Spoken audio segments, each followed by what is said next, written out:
Selamat siang sahabat sehat Cikini. Kita ketemu lagi di acara Health Talk RSPGI Cikini. Hari ini kita akan ngobrol bareng dengan Dr. Stephen David Panggabean SPPD, salah seorang dokter ahli penyakit dalam di Rumah Sakit PGI Cikini. Halo Dr. Stephen, Halo, apa selamat siang Bu kabar? Meti, kabar baik. Tapi sebelum kita ngobrol dengan Dr. Stephen David, ada baiknya kita dengarkan dulu dok sebuah lagu yang akan disampaikan oleh Mario. Mario ini adalah putra dari salah seorang perawat di Rumah Sakit PGI Cikini. Entah ya Mario ya.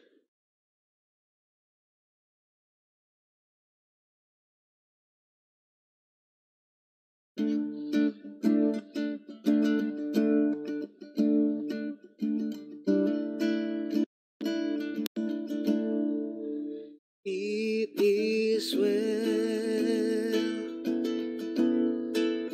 with my soul. It is well, it is well with my soul. It is well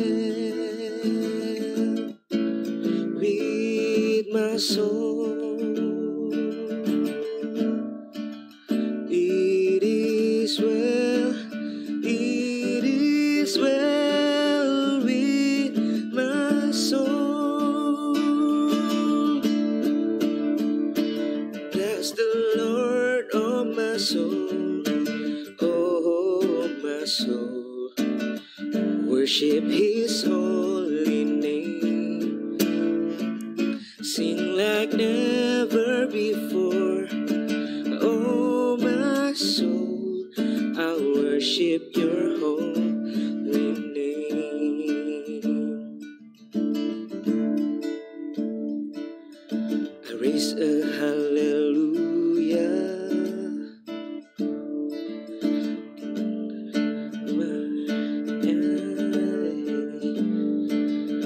I raise a hallelujah, louder than the unbelief. I raise a hallelujah. My weapon is a melody. I raise a hallelujah. Heaven comes with unbelief. I'm gonna sing in the middle of the storm, louder and louder. You're gonna hear my praises roar. Out from the ashes, hope will arise. That is defeated, the King is alive.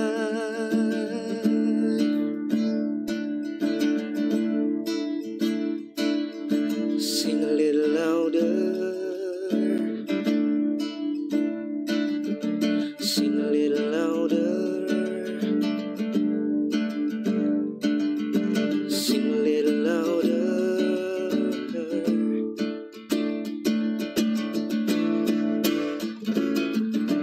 I'm gonna sing in the middle of the storm, louder and louder. You're gonna hear my voices roar. Out from the ashes, hope will arise. That is defeated, the King is alive. Sing a little louder.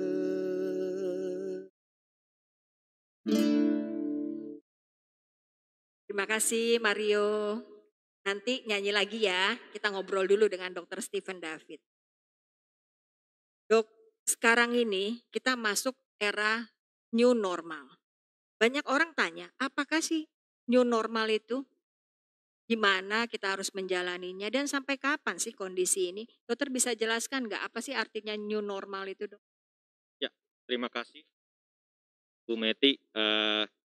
Mungkin kalau kita pernah dengar juga beberapa hari yang lalu mungkin istilahnya pemerintah bukan new normal lagi sebenarnya adalah adaptasi kebiasaan Kebiasaan baru. baru. Artinya kenapa sih kita perlu untuk beradaptasi atau merubah kebiasaan kita yang lama, old normal menjadi new. Karena kalau kita ketahui mungkin kalau bisa ada slide ditampilkan, slide keempat, ini hari ini tadi saya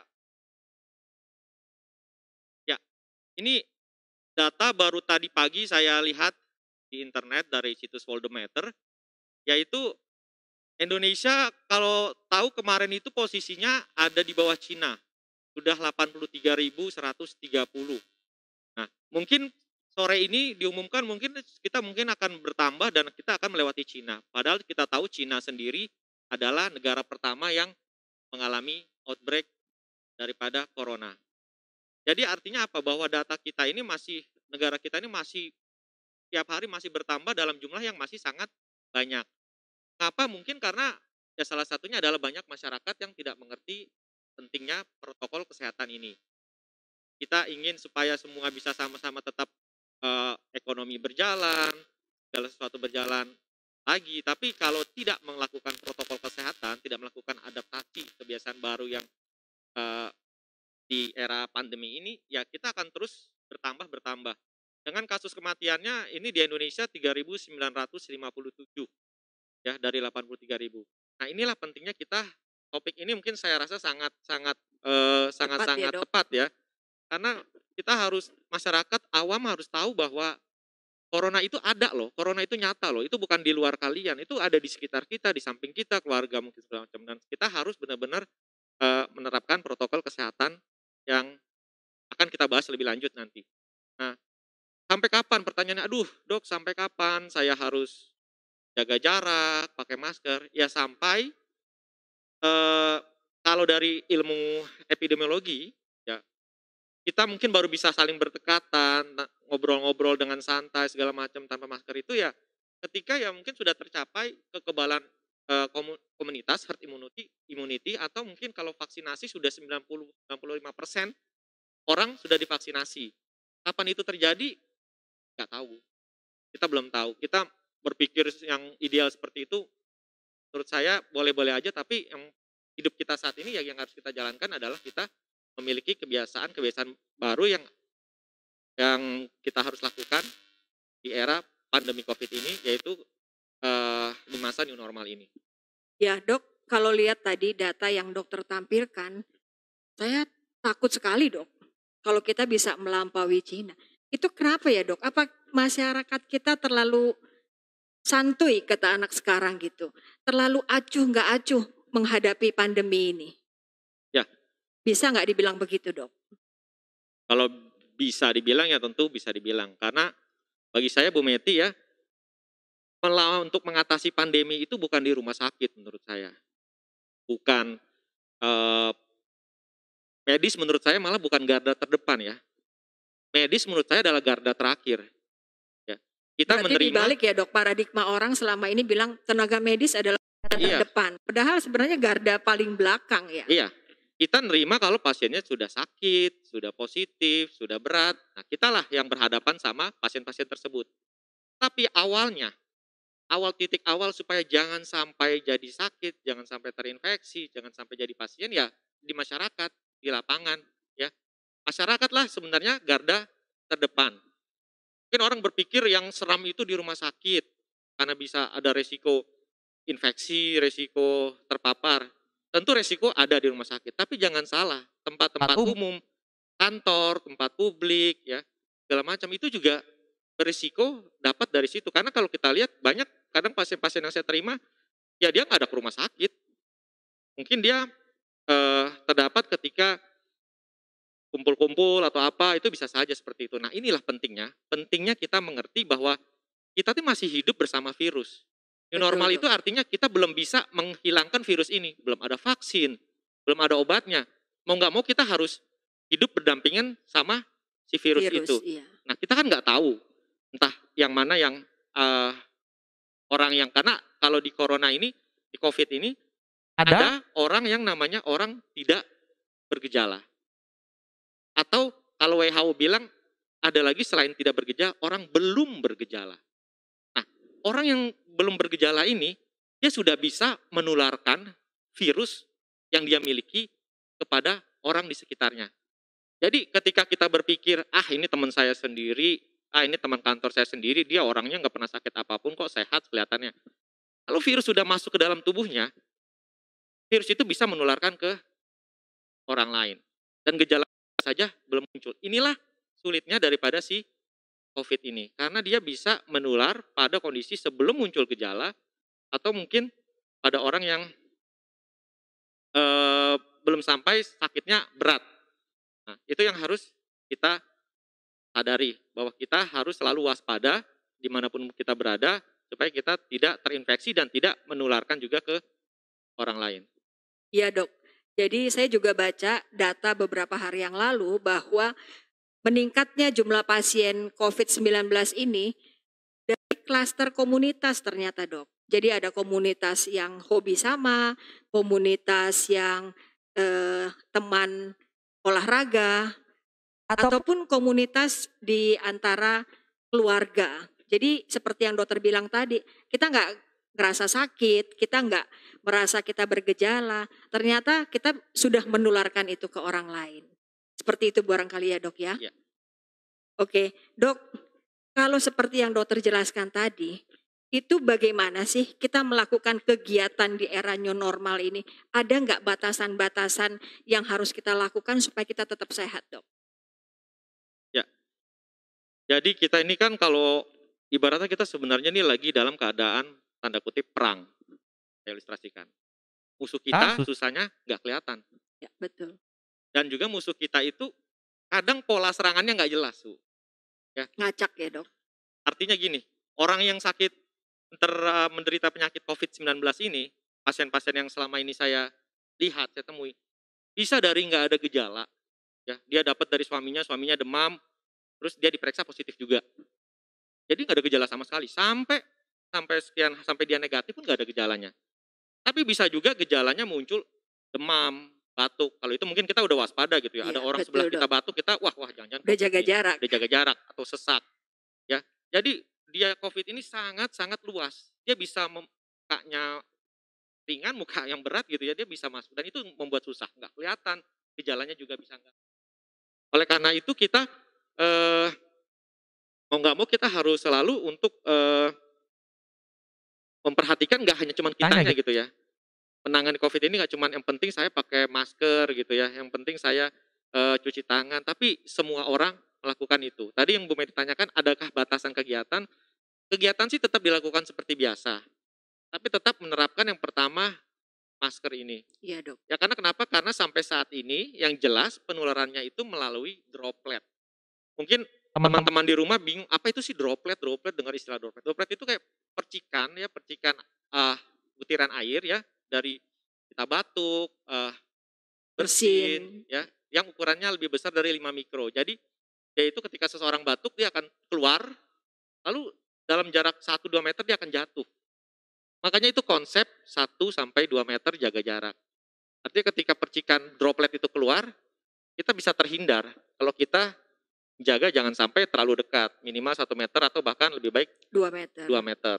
Jadi itu prinsip pertama, jaga jarak. Karena kita nggak tahu kan, orang depan kita itu apakah dia OTG, orang tidak bergejala, orang yang sudah terinfeksi belum muncul gejalanya.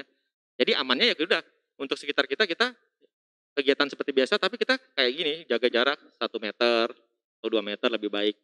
Yang kedua masker ya, karena ketika kita udah jaga jarak ya, misalnya udah 1 meter, ketika dia batuk keluar dropletnya itu, kalau ini kita nggak melindungi dengan masker ya kita akan terhirup dan virus itu masuk ke dalam tubuh kita. Jadi prinsip kedua selain jaga jarak adalah masker.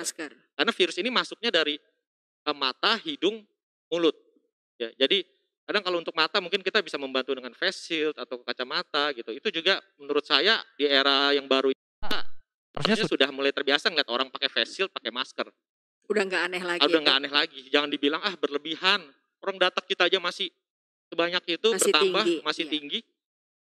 Kali mungkin negara lain yang kasusnya udah turun, mereka sudah lebih leluasa ya. Tapi kalau kita masih tinggi seperti ini menurut saya ya masyarakat orang awam ya harus membiasakan diri untuk pakai masker. Bukan membiasakan diri malah wajib pakai masker. Dan harus terbiasa dengan orang sekitarnya. Jangan sampai malah disangka wah pakai masker jangan-jangan dia sakit. Nah itu konsepnya mungkin Ya, seringkali betul. salah di Salah, masyarakat betul gitu. dok. Terus selain pakai masker ya tangan ini. Kenapa tangan ini harus selalu dijaga? Jadi kalau tadi misalkan seseorang batuk, dropletnya misalkan jatuh ke meja sini, ya. Misalkan nih saya batuk ke sini, terus Bu Meti pegang ini meja, Meja, iya. terus habis pegang meja, pegang hidung, pegang mulut, pegang mata, tertularlah kalau misalkan di meja ini ada virus tersebut. Nah, jadi itu hal yang harus dipatuhi, ya, jaga jarak, masker, kebersihan tangan supaya kita tidak terinfeksi dan tidak menginfeksi orang lain. Sama keluar rumah sih saya silahkan aja. Tapi kalau keluar rumah ada tujuan. Jangan karena iseng-iseng aja.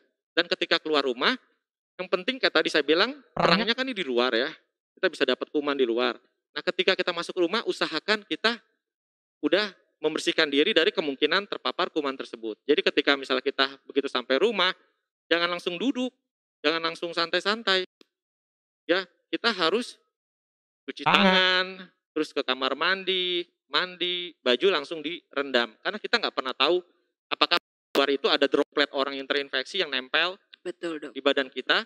Sehingga jangan sampai kita malah mungkin kita kuat, tapi kita bawa ke orang tua kita di rumah, ya terinfeksi segala macam.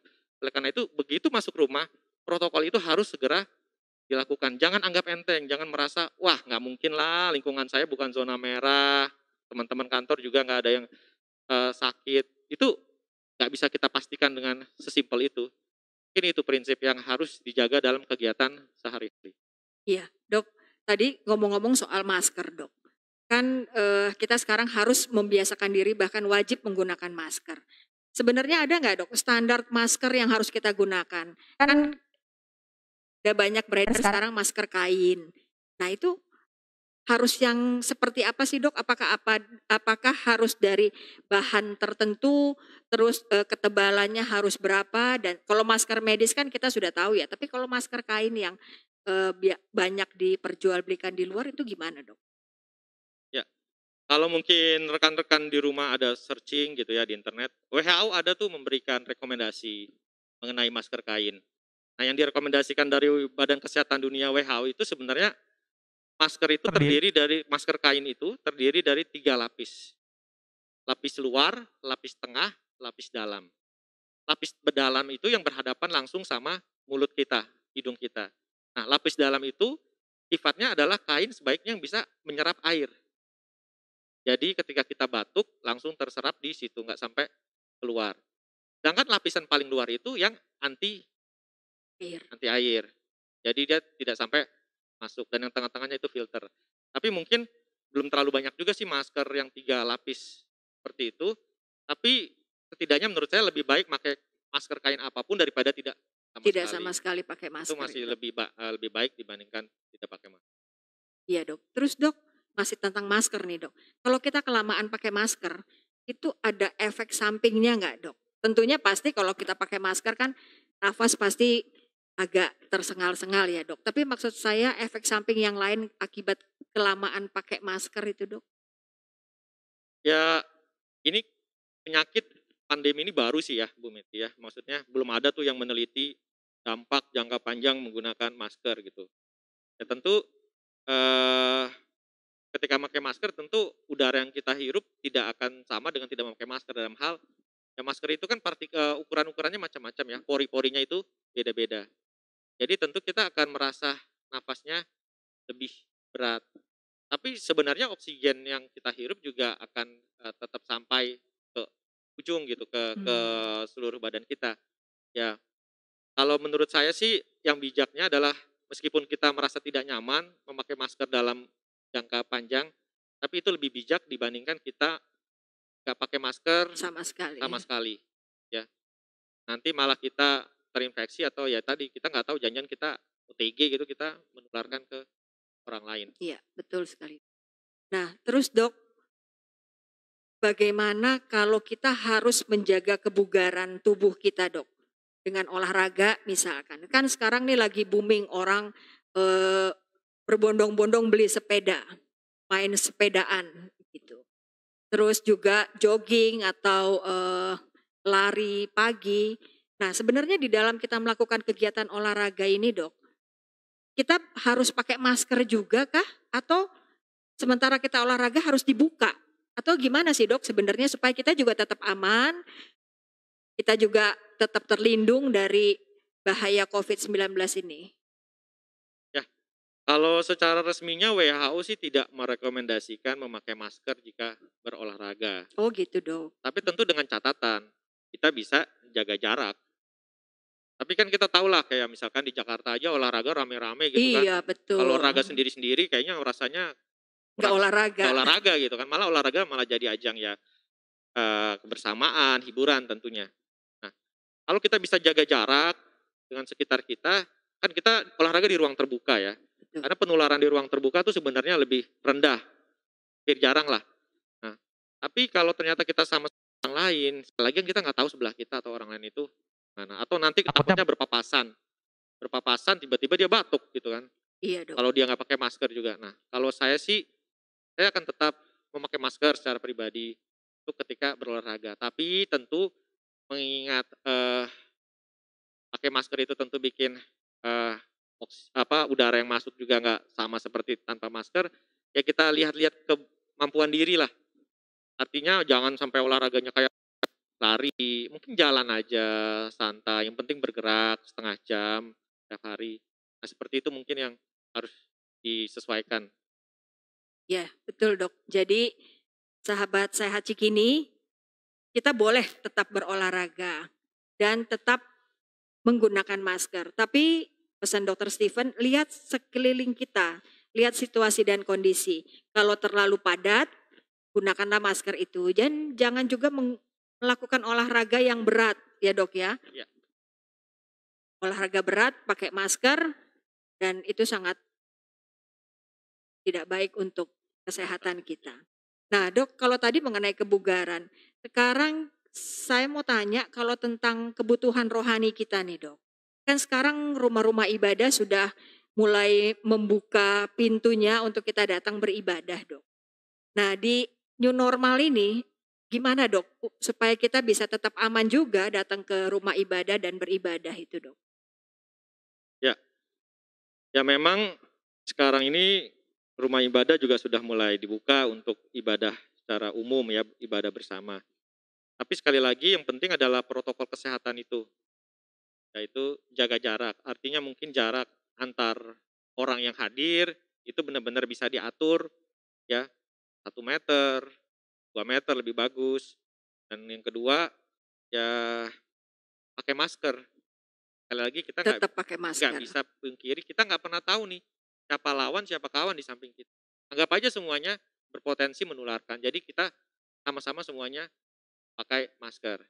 Dan yang ketiga ya sering mungkin cuci tangan. Artinya mungkin di tempat ibadah itu ya ada fasilitas untuk cuci tangan Di yang pintu lebih masuk gitu ya, Dok banyak. ya. Yang penting juga harus diingat adalah ketika beribadah ya itu kan mungkin di ruangan ya, di indoor rame-rame segala macam. Yang pertama ya kapasitasnya. Kapasitasnya tentu nggak bisa sama dengan sebelum pandemi. Pandemi. Ya, mungkin jumlah orangnya harus dipikirkan berapa nih supaya bisa jaraknya tetap 1 meter, 2 meter. Terus yang kedua, ventilasinya. Karena kalau di ruangan tertutup ya sekalipun belum resmi WHO bilang, tapi ada potensi. Kalau di ruangan tertutup, apalagi padat, ya itu bisa berpotensi penularan secara udara, airborne transmission.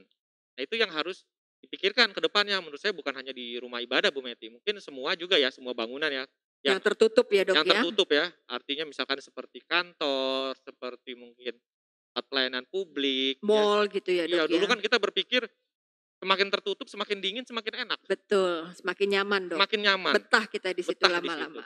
Tapi ya salah kalau nanti ya kita lihatlah beberapa waktu ke depan. Kalau ternyata penelitian membuktikan bahwa benar bisa virus menular berputar-putar di situ, itu kan akan berisiko ya.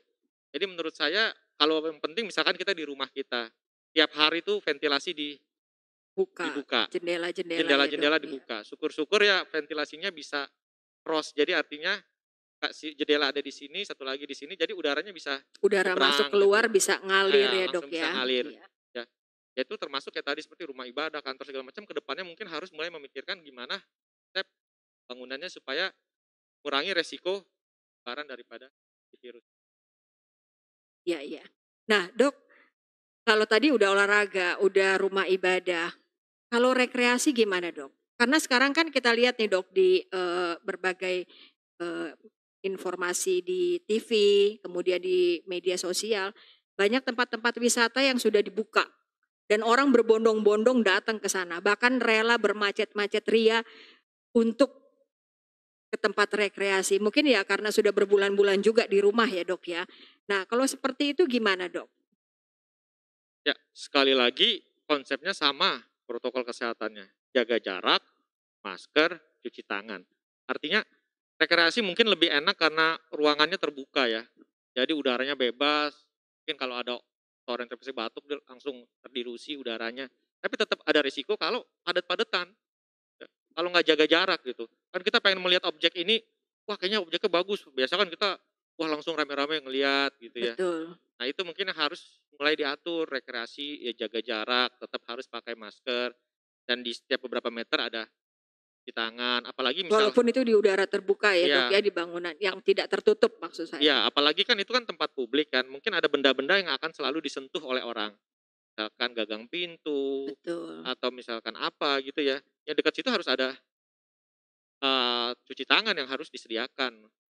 Nah sama mungkin kapasitasnya juga mulai diatur tuh, jangan langsung banyak masuk tapi diatur setiap jam. Nah, itu mungkin yang harus kita bersama-sama pikirkan. Sekali lagi, ini perang bukan perang sendiri-sendiri. Kita semua berperang melawan virus ini. Jadi gak cuma kita sendiri yang menjalankan, tapi seluruh orang harus jalankan. Nah kalau di tempat rekreasi itu dok, ada kolam renang. Ya pastinya itu kolam renang umum ya. Airnya jernih, bagus. Karena udah lama juga di rumah, kita kepengen juga dok berenang. Itu seberapa bahayakah dok? Ya, saya sih belum pernah baca ya Bu Mete ya tentang penularan di kolam renang gitu ya. Penularan yang pernah ada itu yang di tempat publik itu di restoran, di gym, ada di latihan paduan suara, itu yang ada di WHO pernah bilang. Kalau kolam renang belum pernah. Tapi kalau secara virus ini ada juga di air ludah. Ya, jadi kita didapatkan di air ludah. Kalau misalkan berenang kan tentu kita harus ya buka mulut ya waktu masuk air Ambil tutup mulut, nafas, ambil iya. nafas gitu kan. Betul, Kita dok. nggak bisa yakin juga bahwa mulut kita pas tertutup semuanya gitu kan. Memang kalau di kolam renang sendiri ada biasanya sih ada klorin ya. Klorin itu salah satu jenis desinfektan. Iya, Jadi bisa untuk membunuh. kuman. Kalau mau kita bikin teori, kan termati juga virusnya sama klorin. Tapi kan kita belum tahu, belum terbukti. Jadi kalau menurut saya, kalau mau berenang untuk saat ini kasus masih lagi tinggi, ya berenang sendiri-sendirilah. Jangan rame-rame. Kita nggak tahu. Jangan gitu. berenang di tempat umum. Ya jangan berenang Iya. jangan berenang ini dulu karena sampai kasus ini mungkin reda. Karena kita belum tahu apakah benar ada penularan atau enggak. Saya belum bisa bilang pasti nggak menular atau tidak menular. Betul dok. Nah dok, ini dari YouTube, ini udah ada yang bertanya nih dok, penonton kita. Dari Yogi ART. Pagi dokter, apakah naik sepeda menggunakan face shield aman dari virus? Kemudian juga ada dari Pak Jonathan, kalau minum vitamin C, apakah bisa mencegah COVID ya dok? Silakan dok Jawab dulu ya. dijawab. Dari Pak Yogi dulu kali dok. Naik sepeda menggunakan face shield aman dari virus. Malah ada lagi yang bertanya, dok kalau pakai masker nggak perlu pakai face shield gitu atau malah mana lebih bagus segala macam. Atau kebalikannya kali dok, Kebalikannya pakai gitu ya. face shield nggak usah pakai masker. Memang kalau pakai face shield itu kelebihannya satu, nafas nggak terlalu berat ya. Terus juga lebih mudah dibersihkan, bisa dipakai ulang. Kalau masker kan mungkin kalau masker medis misalkan ya sekali pakai. Sekali pakai. Dan juga face shield itu melindungi mata. Tapi mungkin kalau pakai face shield naik sepeda bukan masalah aman gak aman dari virus. Saya takutnya malah penglihatan terganggu nggak tuh dengan face shield. ya. Malah menurut saya mungkin lebih bijak kalau misalkan ya pakai masker aja. Terus mungkin kalau untuk mata bisa pakai kacamata yang tidak bikin berembun, ya, supaya menggunakan sepedanya juga dengan aman. Nah, aman dari virus sekali lagi bukan masalah pakai face shield dan nggak pakai face shield aja. Yang pertama yang penting itu juga jaga jarak, Bu. Betul, Ya. Dok. Kalau jaraknya deket-deketan gitu ya. Mungkin pas lagi sepeda mungkin sendiri-sendiri ya, nggak ada yang lagi batuk depan kita. Tapi pas sudah sepedanya ditaruh, terus kumpul-kumpul, atau ada yang batuk, nah tetap masker menurut saya harus dipakai juga. Pakai, iya. Karena face shield juga bisa tidak 100% juga untuk melindungi. Kemudian yang dari Pak Jonathan, Dok, minum vitamin C bisa mencegah COVID ya, Dok? Mungkin ini, jadi tadi kan saya udah terangkan, ini perang. Kita perang melawan virus. Sebisa mungkin kita terhindar dari virus. Yaitu dengan cara ya tadi, masker, cuci tangan, jaga jarak. Tapi kalau virusnya udah masuk gimana nih, ya kan? Kita kan nggak bisa menjamin kita keluar rumah nggak akan ketemu sama orang yang COVID gitu kan ya. Nah, oleh karena itu yang pertama kita hindari musuh kita, kedua kita kuatkan Imun imunitas kita. kita. Vitamin C bukan berarti bisa membuat kita tidak mencegah COVID. Kalau mencegah yang tadi itu Bu Meti, Iya, jangan sampai terkena virus, betul. ya, cuci tangan, masker, segala macam Jaga itu. jarak, Nah, ya. itu untuk mencegah. Tapi kalau udah masuk, antibodi kita harus bertarung sama si virus itu. Antibodi kita harus kuat. Nah, ini akan saya bagikan juga gimana supaya imunitas kita itu kuat. Sama diet. Untuk bangun antibodi protein, makanan kita itu harus cukup protein. Protein itu apa? Lauk pauk, ya, ayam, daging, ikan, ya. Karena protein itulah untuk pembentuk antibodi untuk bertarung melawan Si virus itu itu. juga. Selain protein, tentu mungkin kalau seseorang punya penyakit kayak penyakit ginjal, penyakit liver, mungkin proteinnya dibatasin, nggak boleh banyak-banyak. Tapi kalau orang sehat ya mungkin proteinnya masih bisa lebih banyak. Jadi nggak sama ya, Dok, ya? Nggak sama. Tentu kita harus jaga juga, jangan sampai penyakit penyertanya jadi berat Lebih gara-gara parah, makannya iya. juga udah nggak bagus. Orang diabetes misalkan, makan nasinya juga harus tetap ditakar ya, supaya Betul. gulanya juga bagus. Nah, selain protein, yaitu buah dan sayur. Kenapa buah dan sayur? Karena mengandung vitamin, ya. Karena mengandung vitamin yang mineral yang penting untuk imunitas kita. Yaitu salah satunya vitamin C, vitamin D, ya, zinc. Itu penting supaya imun kita tetap disupport supaya tetap kuat. Nah, Iya. kadang mungkin kita nggak kayak kerjaan sibuk di kantor nggak sempat makan sayur buah, kuranglah konsumsinya. Boleh itu ditambah multivitamin. Tapi yang mungkin Bapak Ibu harus lihat ada vitamin C, vitamin D, ada zinc, ada poin-poin tersebut yang penting untuk imunitas. Dan yang harus disadari, jangan minum vitamin cuma sesekalinya aja. Artinya, udah minum vitamin sehari, enggak. Imunitas itu bukan dibentuk dalam waktu sehari, Bu Meti. Itu dibentuk dengan kebiasaan tiap hari konsumsi diet yang benar, vitamin yang benar, sehingga ketika virus itu datang, antibodinya udah kuat. Ya. Jangan sampai, giliran baru demam, baru makannya benar. Ya, itu Betul, Dok. salah. Itu harus dipersiapkan sejak awal tentara tubuh kita. Seringnya kita begitu, Dok, Ya, seringnya termasuk kita seperti saya. itu, saya juga gitu. Kadang lupa makan gitu kan ya. Akhirnya pas udah sakit baru makannya benar. Nah, itu salah seperti itu. Selain itu juga istirahat harus cukup, jangan stres. Itu mempengaruhi imunitas kita. Banyak orang mungkin ya kadang pasien yang saya temui juga dia bekerja sampai larut malam, kurang tidur, akhirnya imunnya rendah. Begitu si virus masuk, lah dia.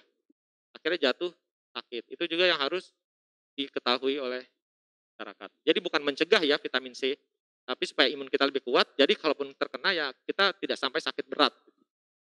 Jadi selain yang tadi pakai masker, cuci tangan, jaga jarak, kebiasaan baru yang harus kita lakukan adalah pola makan ya, Dok, ya. Karena nanti kalau virus itu sudah ada di dalam tubuh kita, imunitas kita lah yang berperang. Dok, ini ada lagi dari Medu Gultom. Kalau olahraga atau lari, apakah baik pakai masker?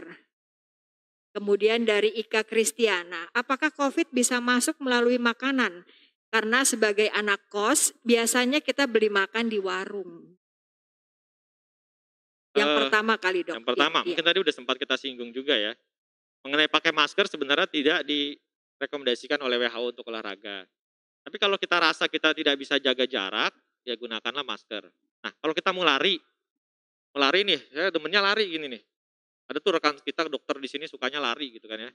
Nah, ya kalau lari kan termasuk olahraga yang berat. Nah, betul. sebisa mungkin kalau gitu ya diakalin larinya jangan sama orang lain atau mungkin di waktu lagi sepi. Ya kalau nggak pakai masker. Tapi kalau misalkan lagi keramaian ya tetap saya harus pakai Pakai masker dan masker. olahraganya mungkin jangan yang berat kayak tadi saya bilang, jalan aja. Ya sama kayak kita gini kan kalau jalan dari sini ke sana kan sebenarnya itu pakai masker juga nggak ada keluhan gitu. Betul Tapi dok. kalau olahraga ya kita jalan jadi agak lama. Lalu apakah COVID bisa masuk melalui makanan? Sekali lagi pintu masuknya COVID itu adalah dari mulut. Mata. Dan ada cara penularannya tadi misalkan secara tidak langsung Bu Meti. Jadi misalkan dropletnya itu nempel di benda yang lain itu masuk ke tubuh kita. Nah, masalahnya kan kita nggak tahu ya, kita beli makanan, orang yang jual makanan itu terinfeksi atau enggak, Betul yang dok. nganter itu juga ada atau enggak. Ya karena bisa aja misalkan dia nggak pakai masker, dia bersin, jatuhlah ke plastik makanannya. Ya, itu mungkin aja. Kalau ditanya mungkin nggak masuk melalui makanan, Mungkin aja mungkin, ya dok ya. mungkin aja. Oleh karena itu mungkin kalau untuk sesuatu yang dari luar, makanan dari luar, ya sebisa mungkin kita kalau bisa dibersihkan dulu, buah-buahan gitu, dibersihkan dulu. Tapi kalau misalkan nggak bisa dibersihkan ya dipanaskan Ya, dulu lagi supaya lebih betul. aman lah. Saya nggak berani bilang pasti enggak, ya kita nggak tahu gitu orang. Ini lagi pandemi artinya banyak kasusnya ya Kemungkinan itu selalu kemungkinan ada ya selalu dok ada. ya.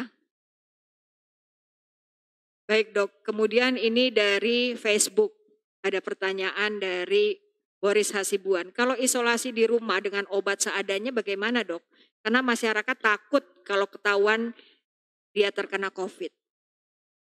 Ya, ini sebenarnya yang juga harus diubah ya persepsi masyarakat. Cuman sekali lagi ini nggak bisa kerja kita sendiri, harus sama-sama ya. Ya, sebenarnya ketika seseorang terkena COVID itu bukan karena dia dosa gitu ya, bukan karena Aib, dia bikin aib gitu ya. Yang namanya mungkin ini musibah lah, ya kan? Gak ada yang mau sakit kayak betul. begitu, ya. Nah, cuman ya memang masyarakat takut ini menyebar gitu ke tetangganya gitu kan. Tapi sekali lagi kan nggak semudah itu juga. Rumah antar rumah kan udah lebih dari 1 meter. Selama orangnya cuma di rumah aja ya, isolasi diri harusnya sih masyarakat sekitarnya tetangganya nggak usah khawatir, malah harusnya support. Karena kan dia kalau isolasi di rumah dia nggak bisa belanja, dia nggak bisa beli makanan ya kan. Malah kalau yang bagus itu masyarakatnya ngasih makanan, ngirimin gitu ya, dengan menjaga jarak juga. Ah, harusnya sih seperti itu. Barangkali stigma di masyarakat yang harus Stigma di dirubah masyarakat harus dok. diubah, Ya, nggak, harus ada edukasi ke iya harus ada masyarakat tentang apa edukasi. sih COVID Iya, itu. selama Kalau orangnya isolasi di betul, rumah ya tentu tetangganya juga ini ya kalau dia pakai masker nggak sampai jadi sebegitu mudahnya juga menular. Kecuali orangnya mau keluar rumah ngobrol sama tetangganya, itu kan nggak boleh kayak gitu. Tapi kalau dia konsisten, dia disiplin isolasi di rumah sebenarnya itu nggak apa-apa. Dan tadi pertanyaannya apa? Ada obat ya isolasi? dengan obat sederhana Oh, dok. Dia isolasi mandiri di rumah tapi obatnya seadanya gitu dok. sekali lagi kayak COVID ini yang saya lihat ya, ini penyakit memang penyakit baru dan masih banyak misterinya. Tapi sebenarnya itu bisa pulih sendiri, bisa sembuh sendiri kalau tubuhnya imunitasnya bagus. Jadi kebanyakan kita kalau orangnya nggak ada keluhan, gejalanya ringan, paling kita support supaya dia makannya bagus, istirahatnya cukup, terus vitamin, ya itu sebenarnya bisa sembuh. Biasanya gejalanya COVID itu Kalau kalau mungkin ini sekedar masyarakat boleh tahu juga ya, dari WHO sendiri sebenarnya itu masa isolasi COVID itu sebenarnya adalah sekitar 10 hari sejak dia, misalkan pasien positif, ya. Nah, jadi positif itu ya diisolasi sampai 10 hari. Setelah 10 hari dia udah nggak berinfeksius lagi, 10 hari dari gejala. Jadi artinya tubuhnya udah berhasil mengatasi si Si virus virus itu tersebut. ya dok ya. Baik dok. Nah terus dok, ini kalau kita bepergian dengan kendaraan umum dok, itu gimana kita merasa tetap aman dok? Karena ada juga yang bilang pakai pakaian yang tertutup dalam artian tangan panjang, bila perlu ada penutup kepala dan sebagainya. Itu ada pengaruhnya kah? Atau memang harus seperti itu gitu dok? Ya mungkin orang pakai lengan panjang karena takut misalkan ada orang sebelahnya batuk, dropletnya nempel gitu ya di Iya, lengan iya, gitu. iya. Mungkin pemikirannya seperti itu sih wajar-wajar aja dan boleh-boleh aja gitu. Tapi bukan itu inti utamanya untuk melindungi dari penyebaran si COVID ini. Kalau misalkan dia pakai lengan panjang, tapi dia pegang itu lengan panjang, habis gitu dia kucek-kucek mata, Sama aja ya sama dok. aja. Ya intinya bukan di lengan panjangnya sebenarnya, adalah sedapat mungkin kita nggak jadi intinya di sini nih, ya mata, hidung, mulut, jangan sampai kita Dan pergelangan tangan ya dok. pergelangan tangan ya, jangan sampai ya itu, karena masuknya dari sini, jangan sampai kita megang lengan yang tadi lengan panjangnya, padahal ada droplet kita sama aja. Kalau orang lengan pendek, dan dia jaga supaya ini nggak kena, nggak dia otak-atik lah. Jadi itu kan lebih baik dibandingkan pakai lengan panjang tapi nggak cuci tangan, nggak inilah. Ya. Sahabat Sehat Cikini, itulah obrolan kita siang hari ini dengan Dr. Stephen David Panggabean, SPPD. Banyak hal-hal baru yang menjadi pertanyaan kita bisa dijawab oleh beliau pada siang hari ini, dan memang di era normal ini kita harus membiasakan diri dengan kebiasaan-kebiasaan yang baru, pakai masker, cuci tangan dengan sabun di air mengalir, jaga jarak, dan tadi ada tambahan, ubah kebiasaan hidup kita dalam hal pola makan. Karena ketika virus itu sudah masuk, maka tubuh kita lah yang berperang melawan virus itu dari dalam. Dr. Stephen, kalau ada penonton atau ada pasien yang ingin berkonsultasi dengan dokter, itu dokter praktek di Rumah Sakit Cikini hari apa aja dok, jam berapa aja dok? Ya, kalau saya sebenarnya tiap hari ada, cuman mungkin untuk praktek di rawat jalan itu Selasa, Kamis, dan Jumat mulai pukul 10 sampai pukul 1 siang. Dan saya juga pengen kasih tahu ya, maksudnya ke rumah sakit aman gak dok gitu kan ya. Iya itu banyak sekali dok pertanyaannya. Mereka takut ke rumah sakit dok karena katanya seperti dokter bilang tadi, sumber penularan virus ada di rumah sakit. Sebenarnya gimana tuh dok? Ya, sebenarnya dibilang berisiko tentu ada risiko. Kita hidup nggak mungkin lah hidup 100% mulus, ada risiko. Tapi di rumah sakit, khususnya Rumah Sakit Cikini ya kita sudah atur, kita terapkan supaya jangan sampai berkerumun, sediakan juga cuci tangan, dilakukan pemeriksaan suhu, harus pakai masker ketika masuk. Ya, itulah tindakan-tindakan untuk meminimalkan risiko. Artinya kalau Bapak Ibu memang ada keluhan, pengen berkonsultasi ke dokter, ke rumah sakit, Silakan datang. silakan. Jangan ditunda rasa sakitnya ya dok ya, jangan ditahan-tahan. Jangan ditahan-tahan. Saya bilang tempat luar bukan berarti dia lebih aman dari rumah sakit. Tetap ada resiko selama protokol itu tidak kita kerjakan. Ya, jadi sahabat Cikini, satu tips lagi dari Dr. Stephen David, kalau Anda sakit, segera datang ke rumah sakit. Kalau Anda butuh konsultasi dengan dokter, silakan datang ke rumah sakit. Rumah sakit aman, khususnya Rumah Sakit PGI Cikini, kami melakukan protokol kesehatan sesuai dengan anjuran WHO, dan juga kami selalu membersihkan peralatan secara reguler dengan desinfektan. Jadi nggak usah takut lagi, nggak usah tahan-tahan sakit lagi. Dr. Stephen David, terima kasih banyak buat ngobrolnya siang hari ini. Terima kasih. Dan saya rasa obrolan kita ini sangat bermanfaat. Terbukti dari antusiasme para penanya melalui media sosial yang tadi dokter. Sehat terus ya dok ya. Ya, sehat buat kita. Bless Dr. Stephen, Indonesia. God bless Indonesia. Selamat siang sahabat Sehat Cikini.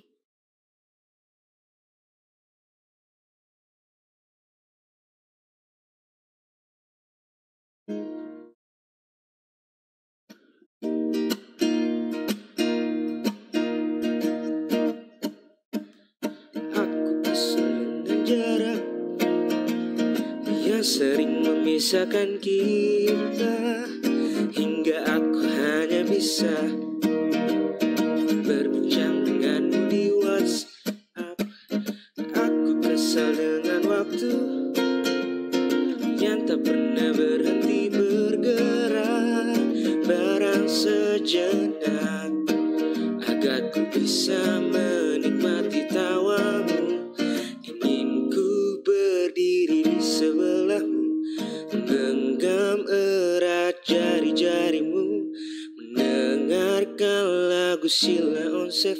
seperti waktu itu saat kau di sisiku. Dan tunggulah aku di sana memecahkan celengan rinduku, berboncengan denganmu mengelilingi kota, menikmati surya perlahan menghilang hingga kejamnya waktu menarik paksa kau dari pelukku. Lalu kita kembali menabung rasa rindu, saling mengirim doa sampai nanti sayangku. Jangan matikan HP-mu, kau tahu aku benci khawatir saat kau tak mengabari. Aku tak suka bertanya-tanya, ingin ku bakar dia yang sering mention-mentionan denganmu di Twitter. Namun kau selalu meyakinkanku untuk tumbuhkan percaya, bukan rasa curiga. Dan tunggulah aku di sana memecahkan celengan rinduku, berboncengan denganmu mengelilingi kota, menikmati surya perlahan menghilang hingga kejamnya waktu menarik paksa kau dari pelukku. Lalu kita kembali menabung rasa rindu, saling mengirim doa sampai nanti sayangku.